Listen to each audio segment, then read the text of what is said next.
Taloja police ठाणेस दिनांक 2/6/2024 रोजी साधारण 3:30-4 वाजताच्या दरम्यान पाटीलवाडी मारोडी बिल्डिंग समोर तळोजा या ठिकाणी एक मारामारीचा कॉल पडला होता।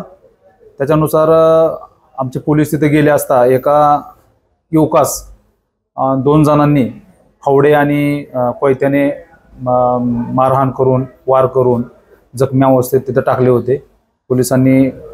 पोलिसांच्या व तिथल्या आजूबाजूच्या लोकांच्या सहाय्याने त्याला हॉस्पिटलला पाठवलं, परंतु डॉक्टरांनी त्याला मयत घोषित केलं। तर प्रकार असा आहे की सदर गुन्ह्यामध्ये येथील फिर्यादी या त्याच परिसरात राहतात। त्यांचा पुतण्या त्याचं नाव मयताचं नाव आहे समीर शेख, हा त्याची मैत्रीण आहे एक। त्या मैत्रिणीला भेटायला तिच्या घरी गेला होता। घरी गेल्यानंतर 2 जण मित्र आणि तो मयत जो आहे तो एका रूममध्ये आतमध्ये असताना अचानक त्या मुलीचा भाऊ आणि वडील त्या ठिकाणी आले। तर तो दरवाजा आतून बंद होता, म्हणून त्यांनी आवाज दिला तर त्या दरवाजा उघडला नाही।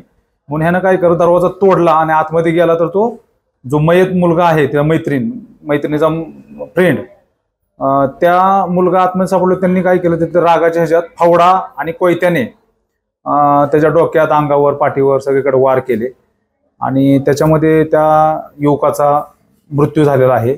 मग त्या मैताची जी चुलती आहे तिच्या दिलेल्या खबरीवरून आम्ही तळोजा पोलीस ठाणे गोर क्रमांक 215/24 कलम 302-34 अन्वये गुन्हा नोंद केलेला आहे।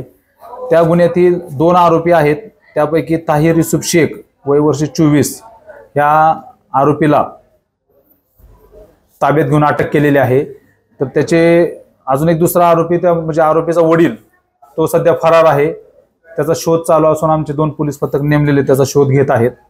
आरोपीस अटक करून रिमांड कामी न्यायालयात हजर केलं होतं। न्यायालयाने त्याला 4 दिवसाची पोलीस कोठडी दिलेली आहे। सदर गुन्ह्याचा अधिक तपास चालू आहे।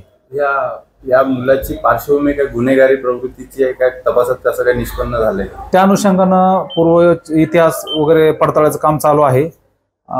आज उद्या आम्ही त्या संदर्भात अधिक तपास करत आहोत।